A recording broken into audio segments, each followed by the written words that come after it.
상승장 전에 항상 뭐가 왔었다? 역부가 왔었다. 역부가 오고 나서 본격적으로 상승장이 왔고, 그리고 그 이후에 김프가 조금씩 슬슬 꼈다. 좀 눈치 못 채셨어요? 지금 김프 어때요? 역부죠. 역부에다가 민코인 미친듯이 막 올라가고 있어. 7월 들어서만 시가총액이 7% 이상 올라갔어. 이게 뭐예요? 느낌이 안 오세요? 상승장 전에 항상 뭐가 발생했다? 역부입니다. 이거 얘기 드릴 거예요. 여러분들 일단은 역부 알고 계시죠? 국내 거래소에서 매수할 때 우리가 비싸게 사면 김프, 반대면 역부. 그래서 우리가 보통 수차례 다뤄드렸었죠. 우리 방송에서. 항상 상승장 전에는 역부. 역부가 많다는 건 어떻다? 해외에서 매수세가 좋다. 라는 뜻이죠. 그렇기 때문에 국내와 해외 매수익 거래량의 차이가 나면서 김프가 마이너스 0으로, 마이너스 0.3%로 이런 식으로 가는 건데, 자, 21년도는 더블탑이 나왔어요. 이런 식으로 갔죠. 그래서 20년도 하반기부터 이때부터 쭉 상승해서 21년도 4월, 5월 더블탑 그 고점을 찍었고, 그리고 5, 6, 7, 8 쭉 흘렀습니다. 쭉 흘렀고 7월 30일 아마 7월 말부터 해외 거래소 매수세가 들어오면서 다시 본격적으로 알트코인들 반등이 나왔어요. 그러면서 11월 달에 더블탑을 찍었죠. 고점을 찍었죠. 그래서 쌍붕이다. 그래서 더블탑이라고 우리가 표현을 합니다. 21년도. 자, 21년도 2월 달, 2월 17일 날 마이너스 0.4였어요. 역부였다는 거죠. 마이너스 0.4 역부가 떴었고 2, 3, 4 고점을 찍었습니다. 21년도 상반기에. 그리고 나서 하락이 나왔죠. 조정이 나왔죠. 중국에서 채굴장들 막 다 이전하고 카자흐스탄이랑 그 막 미국 텍사스랑 여기저기 이전을 했죠. 러시아랑 시진핑 정부가 막 상하이방 얘네들 막 자금줄이랑 얘기를 하면서 채굴장을 다 내쫓았잖아요. 그때 전력난도 있었고. 그러면서 시장이 쭉 빠졌고 7월 언제부터? 7월 말부터 다시 반등을 하기 시작합니다. 이때 5월 달에 프리미엄이 몇이었냐면 20%였어요. 김프가 한창 고점일 때. 고점일 때 김프가 20%였고, 그리고 봅시다. 7월 28일 날, 요때 7월 28일 날 다시 역부가 마이너스 0.1까지 낍니다. 그러면서 어떻게 시작됐다? 7, 8, 9, 10, 11 다시 상승장이 시작됐다. 11월 달 더블탑 최고점을 찍고 11월부터 쭉 꺾였죠. 자, 그럼 우리가 한 가지 알 수 있죠. 21년도 두 번의 더블탑이 발생을 했는데 최고점이 나오기 전에 항상 뭐가 나왔었다? 2월 달에도 역부, 그리고 7월 달에도 역부.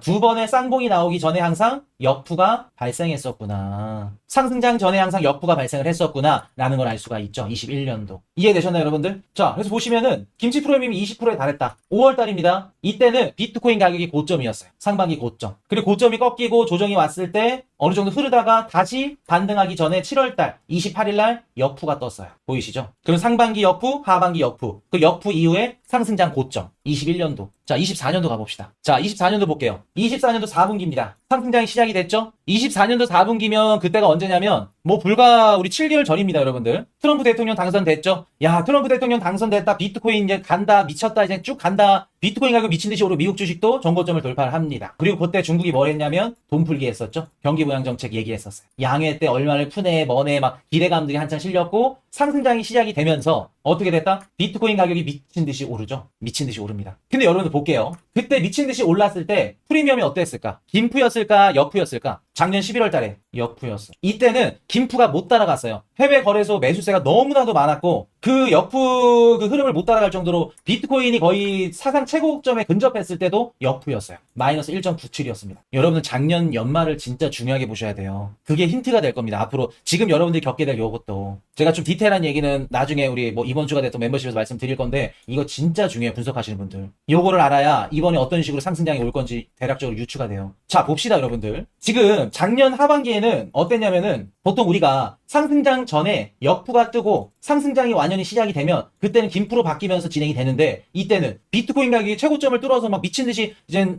사상 최고가를 달리는데도 역부가 마이너스 1.97이었어요. 마이너스 2%였습니다. 역부가. 그럼 무슨 뜻이에요? 우리가 어떻게 알 수 있죠? 상승장 전에 항상 역부가 발생하는 거는 가능성이 매우 높지만 비트코인 최고점이 돌파하는 순간까지도 역부가 유지했을 가능성이 있겠구나. 작년 하반기에 봤을 때. 그리고 우리가 이걸 해석한다 그러면 비트코인이 최고점까지 올라갔음에도 불구하고 국내에서는 어떻다? 투자 심리가 위축되어 있었다. 근데 해외 투자자들은 미친 듯이 매수세가 들어왔었다. 심리도 그렇고. 그래서 우리가 결론적으로 좀 종합을 내보자면 항상 상승장 전에 역푸가 발생을 하고, 그리고 작년 연말에는 비트코인 가격이 전고점을 넘을 때까지도 김프로 전환이 안 되고 역푸가 유지가 됐어. 그리고 항상 그 비트코인이 최고점을 넘고 어느 정도 차익 실현을 이르게 나오면서 그때부터는 이제 김프로 전환이 된다. 이해되셨나요? 이거를 알면 우리가 개인 투자자들이 매도하는 시점도 적용할 수 있겠죠. 역푸일 때 매도하는 것보다 김프일 때 국내 거래소에서 매도하는 게 낫겠죠. 요것도 우리가 한 가지 알 수 있고, 그리고 왜 항상 김프가 이렇게 늦게 뜨는 걸까? 왜 그럴까요, 여러분들? 왜 상승장 전에는 역푸가 뜨고 상승장이 완연하게 진행이 될 때 김프가 뜨나요? 왜 그럴까요? 이유가 뭘까? 일단 첫 번째, 한국은 뭐 설거지 합니다. 이런 얘기 많이 들어보셨죠? 업비트랑 빗썸에는 다 상장 펌핑 먹고 다 끝난 물이 빠진 알트코인만 상장됩니다. 항상 뒤늦게 거래합니다. 아서에이지가 뭐라 그랬어요? 지가 홍보하는 코인 가격 아직 많이 안 올라가니까 기다리세요. 아직 김치 안 들어왔어요. 김치 애들 들어올 거예요. 그 말이 무슨 뜻이에요? 설거지하는 애들 안 들어왔어요. 그런 거잖아요. 아서에이지가. 항상 뒤늦게 외국 애들이 건드려 놓은 거 뒤늦게 따라가서 상장되니까 그거 먹죠. 그래서 항상 역푸가 발생하면서 해외 거래소에 매수세가 막 미친 듯이 들어오고, 걔네들이 저점에 담아놓은 거 우리가 다 받아주는, 항상 그래서 우리가 김프가 늦게 붙잖아요. 그것도 한 가지. 그리고 더 중요한 이유가 있어요. 뭘까? 여러분들 봅시다. 작년 24년 다음에 연말을 기준으로 해볼게요. 비트코인이 전고점을 뚫을 때까지 그때 마이너스 2%였어요. 김프가. 원래 같았으면은 그 상승장 전에 역푸가 유지가 되다가 이게 천천히 바뀌어. 비트코인이 전고점 찍을 때쯤 되면은 우리 국내 개미들도 알아. 눈치껏 들어와. 그래서 김프랑 막 바뀌었다가 왔다 갔다 해요.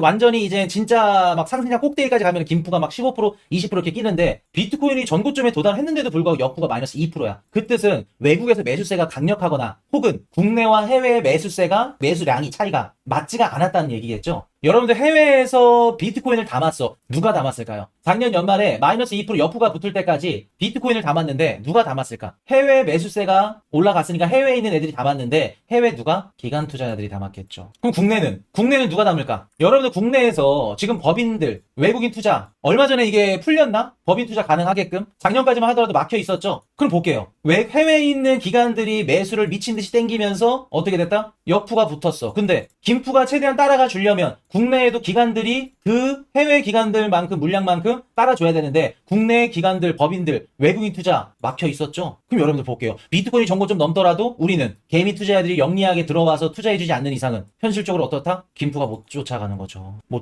이해되셨어요? 국내 시장은 개미들 위주, 해외 시장은 기관들과 개미들 위주. 그럴 때면 해외가 좀 더 유리할 수밖에 없었고, 역푸가 그렇게 붙었음에도 불구하고 국내는 뭐 특근법도 그랬고 관련된 규제 이런 것들이 굉장히 셌기 때문에 쉽지 않았죠. 한국이 지금 법인들 지금 비트코인 담을 수 있게끔 바뀐다는 얘기는 들었는데, 그렇게 많이 바뀌었다 그러면은 이제부터는 비트코인이 전고점 넘는다. 그럼 곧바로 따라올 수는 없겠지만 그래도 작년 4분기보다는 조금 더 빨리 따라올 수 있겠죠. 이해되셨나요, 여러분들? 이 두 가지 때문에 항상 우리가 김프가 끼고 늦게 대응을 하는 겁니다. 자, 그럼 요건 이제 우리가 심화돼서 나가는 거고, 이제 이거를 통해서 여러분들 앞으로 비트코인 상승장이 어떻게 올지를 대응하고 우리가 유추하고 분석을 할 수 있어요. 거기까지는 갈 필요 없고, 자, 얘기를 한번 해봅시다. 상승장 전에 항상 뭐가 왔었다? 역푸가 왔었다. 역푸가 오고 나서 본격적으로 상승장이 왔고, 그리고 그 이후에 김프가 조금씩 슬슬 꼈다. 한국 법인은 매도만 가능하다고요? 그러면은 작년 하반기 그때 흐름이 당분간은 나오겠네요. 만약에 나온다고 하면. 이해되셨나요? 느낌이 오시죠, 여러분들? 느낌이 오셔야 됩니다.